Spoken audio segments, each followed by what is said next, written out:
This happened a few winters ago. I had just finalized my divorce about 6 months earlier, and to put it lightly, I needed a reset.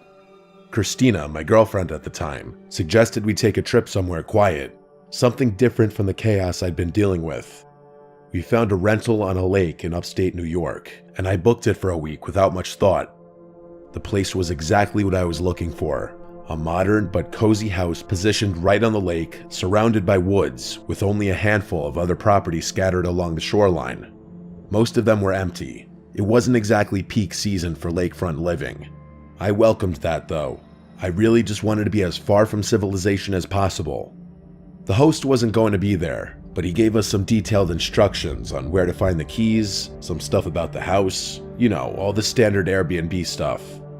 We arrived in the morning. And when we got there, there was a small package sitting on the front steps waiting for us. There was no return address, just a little handwritten note that said, "Enjoy your stay, make sure to stay warm." That part was kind of cute. But there was something else in the package, a tiny box of matches. We figured it was some kind of welcome gift, a weird one, but harmless enough.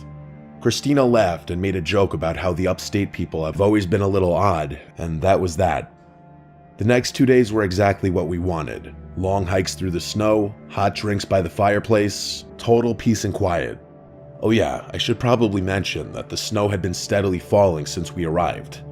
Not quite a blizzard because there wasn't that much wind or fog, but there was enough snow to make the landscape feel untouched. It was perfect.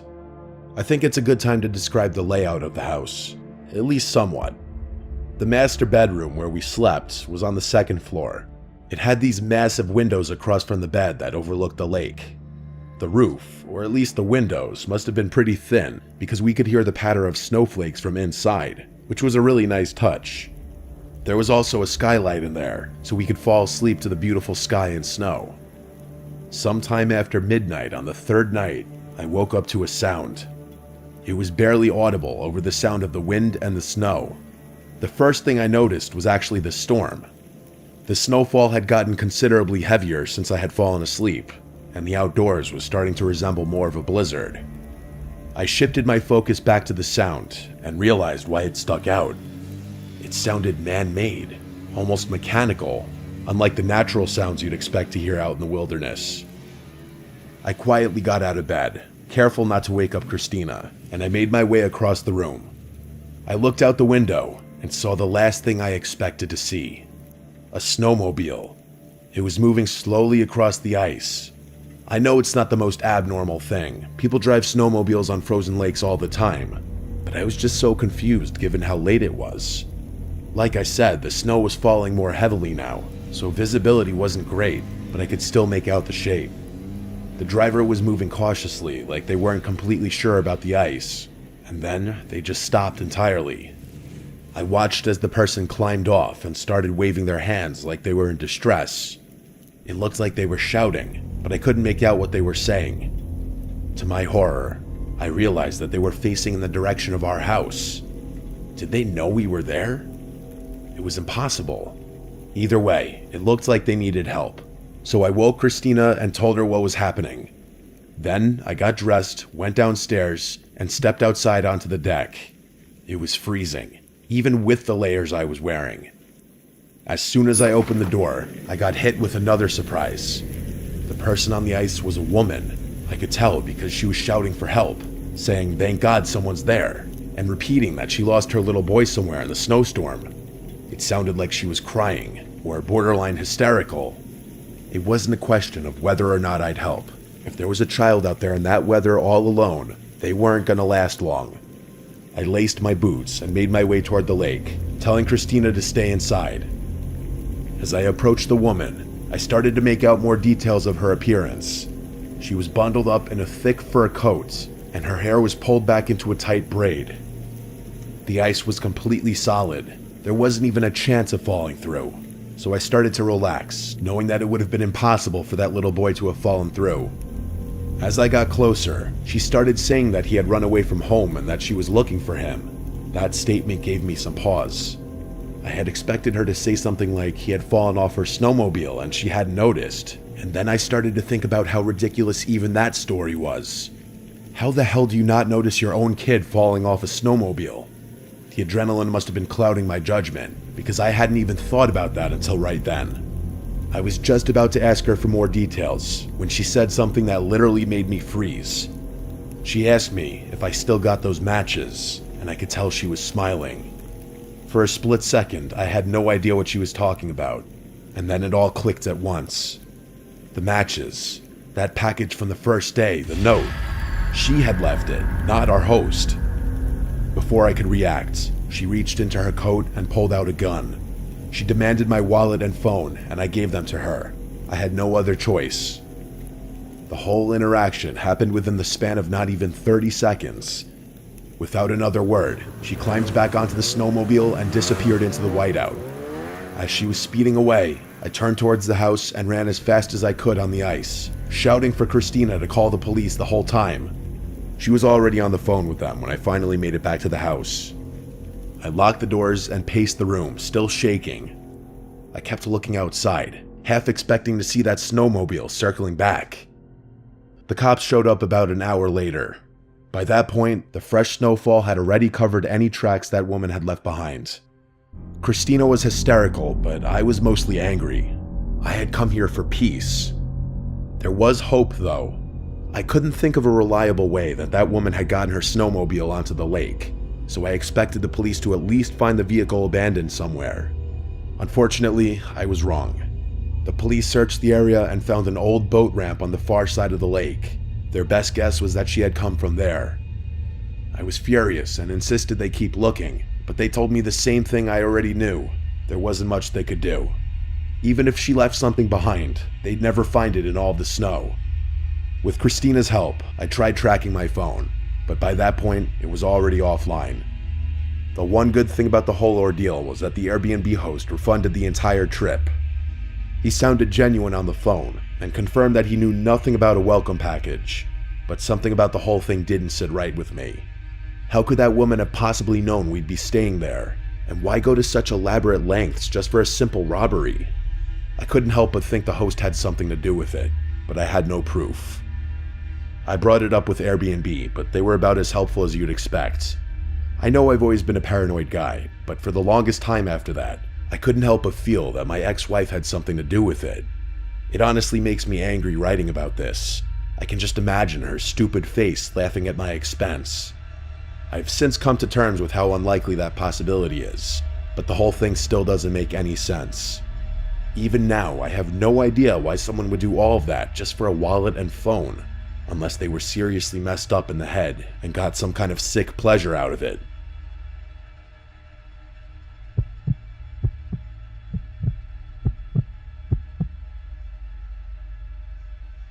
My family owns a Northern California lake house that we visit for a couple of short weeks out of the year during primetime summer weather. It's 2 stories tall with an attic. When my younger sister and I were little, we used to climb into the attic and pretend we were camping with sleeping bags. We would even bring our puppy up there. There was one small window in the attic that we would peer through to look down at the lake. We always got a kick from watching people. In our early teenage years, we got a bit too big for both of us to stay in the attic comfortably, so that put an end to our sleeping bag antics. Looking back, it was a little sad, but everyone's got to grow up eventually. When our grandparents died, my parents inherited the remainder of their furniture. We had some space to fit the bigger furniture pieces, but the attic ended up getting stuffed with the smaller hand-me-down items. My parents didn't really have the heart to get rid of any of it, as it was all they had left of my Nana and Pop. It felt bittersweet putting all of my grandparents' stuff up there, but it felt reassuring knowing that little pieces of their most cherished items were still watching over us in a way. That whole period honestly felt like the ending of my childhood, and I bet my sister would agree.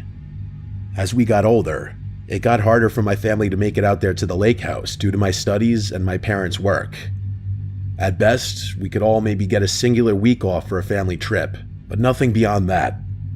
My parents didn't really want to rent it out during the many months we weren't there because they were scared of getting their antiques ripped off or broken by sketchy tenants. So for most of the year, it was more or less abandoned, only really being kept up by the landscapers my parents had to deal with. But a few years back, they met a local elderly veteran now working as an antique craft restorationist, and eventually signed a year-long lease with him, trusting him not to rough up the place. He was a small, disfigured man with white hair and one of those gruff, greasy beards. We all thought he looked a bit bizarre, with a gravelly, off-putting voice to match. But my dad bonded with the guy over his military background. My dad told us reassuringly that none of us understood what it was like to lay your life down for your country, and that guys like him were deserving of a good deal on a place to stay. We didn't really have a say in what my dad decided to do, but I can tell firsthand that this elderly man seriously creeps me out. Besides just that, we were all a bit sour about my dad signing the lease with the guy because it also meant that we wouldn't be able to visit the lake house in the summer. Anyways, my parents could use the extra cash while putting us through college, so my sister and I got over it. Even though our parents trusted him to keep the place from burning down, they would periodically check in on him through a little prodding from the landscaper workers. Plus, my parents had to make sure he hadn't fallen or had any issues that had gone unnoticed. These indirect check-ins seemed like the perfect solution. We stayed out of his nose, but still got peace of mind. You might call that a little invasive, but this guy was getting a great deal on the place anyway. I guess an elderly, crusty guy in his twilight years couldn't really care less about occasional questions from laid-back landscapers now and then. It wasn't like he was going to be able to physically keep the lake house in shape by himself anyway. My dad reasoned that his rent at least covered the maintenance. Despite it looking like he'd been a decent tenant, that all went out the window when the maintenance guys pointed out his predatory behavior to my mom over the phone. They told my mom that while doing landscaping for the neighbors' yards, they'd often spot him sitting weirdly on the porch, staring at the children by the lake. They said they had caught him doing other things too that I don't really feel comfortable repeating. My mom was a real saint, and absolutely loathed the idea of a disfigured old man eyeing children while being a tenant in her beloved lake house. For months, she talked my dad's ear off about it until he couldn't take it any longer. I still remember my mom screaming at him about how irresponsible it was for us to be accommodating a potential predator. My dad finally cracked. When the end of the year-long lease was up, my dad tried to let him down easy. He had high respect for him as a veteran. My dad lied and told him that they planned on having some work done to the house that would leave him without electricity or plumbing for a few months. The guy left without too much of a fuss. It wasn't like the money my parents had made off of him was great. They assumed he'd be able to find another spot just fine. My mom told my dad to stop worrying about him so much. My mom wanted him out of there as quickly as possible, so we even paid the landscaping guys a little extra to help him grab his belongings. Admittedly, I was also kinda happy to see him gone. It had always felt weird that someone so strange had basically unlimited access to our house. Anyway, about a year after that, my younger sister graduated college, so my parents seized upon the opportunity, clocked in their sick days, and flew us out for a summer trip at the lake house. My parents had recently gotten a black lab mix named Bear, who my sister hadn't met yet, so she was especially thrilled. I'll skip all the irrelevant stuff, but by the time we actually made it to the house, the sun had just started setting, so we decided to leave Bear inside while we grabbed dinner in town. The house wasn't stocked with groceries or anything, so we didn't really have another option. Before we left, I noticed Bear was acting strange. His ears were perked up and he kept pacing, like he was waiting for something. I figured he was just restless from the long trip and brushed it off. We weren't gone long, just enough time to eat and let the heat die down. But when we stepped back inside, something felt off, like seriously off. Before I could say anything, I saw Bear. He was sprawled out at the foot of the stairs, panting hard. My sister screamed, and I realized there was blood smearing the floor beneath him. My mom immediately pulled out her phone, presumably to call 911. Without a word, my dad made his way into the kitchen and grabbed a knife. I followed suit, and the two of us slowly made our way around the house, searching for the intruder. By the time we made it to the top floor, my dad motioned for me to stop. It took me a second, but I ultimately realized what he was looking at. The attic hatch was open. It wasn't wide open, just cracked, but enough that we could see the faint glare of a flashlight shining down. I'm not proud to admit it, but I was petrified in fear in that moment. If it weren't for my dad, I don't know what would have happened. Without hesitation, he yanked the hatch and started bounding up the ladder. I didn't follow this time, I was too scared. I listened, expecting to hear some kind of fight, but no such sound came. Instead, a few moments later, my dad climbed back down the ladder, seemingly calm. He whispered to me that it was our old tenant, and I could tell that he was really torn about what to do. My mom eventually came running up the stairs, and when she found out what was going on, she started screaming at the top of her lungs. My dad wanted to let the guy go, but my mom wasn't having it. She had called the police already anyway, so that was that. When the police arrived, they went up to the attic and carried the guy down the ladder. He looked like he was in really bad shape, and I could tell my dad had nothing but sympathy. The police found our house key on his person, which also angered my mom because my dad had told her that he had changed the locks. Luckily, Bear survived, although he was seriously injured. As awful a thing as that man had done, my dad refused to press charges no matter what my mom or sister said to convince him. That was actually one of the biggest fights my parents ever had, and I never understood why my dad had so much sympathy for someone who had literally stabbed his dog. This all took place about a year ago, and we haven't been back to the lake house since. I really hate to say it, but this experience seriously tainted my childhood image of that house. I can't say I want to go back anytime soon.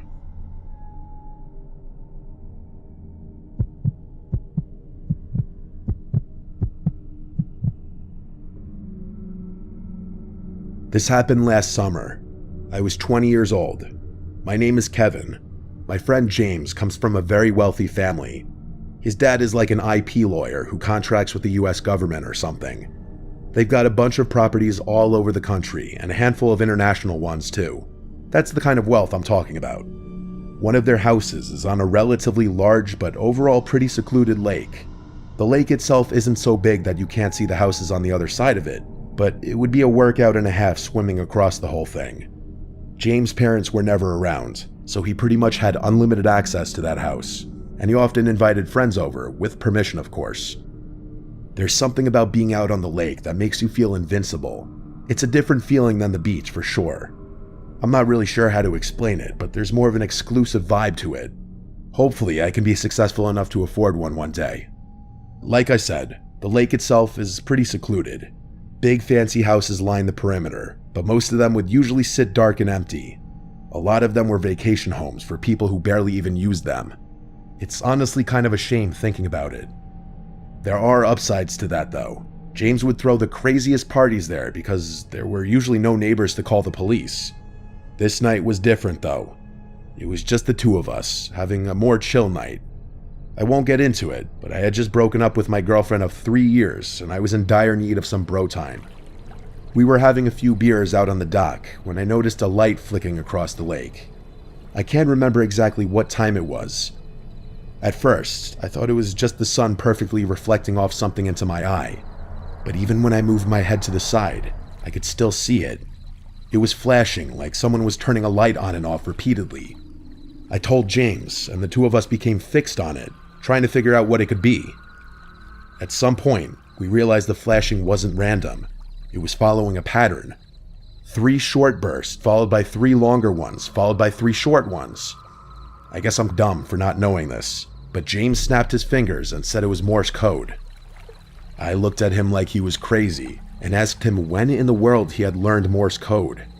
He told me he didn't actually know it, but he knew what 3 short, 3 long, 3 short meant. SOS. I called BS and pulled out my phone, but to my surprise, he was actually right. Like I said, maybe I'm dumb for not knowing that, but I'm not really one for obscure knowledge anyway. The flashing continued for another minute or so, following that same pattern, before stopping abruptly. The two of us had just been staring at it the whole time. I really didn't know what to think. It could have been a joke, but there was always that chance that someone was actually in trouble. James immediately suggested calling the cops, but I reminded him that we'd been drinking and we weren't legal yet. I was honestly fighting a DUI charge at the time, so the last thing I needed was another run-in with the police.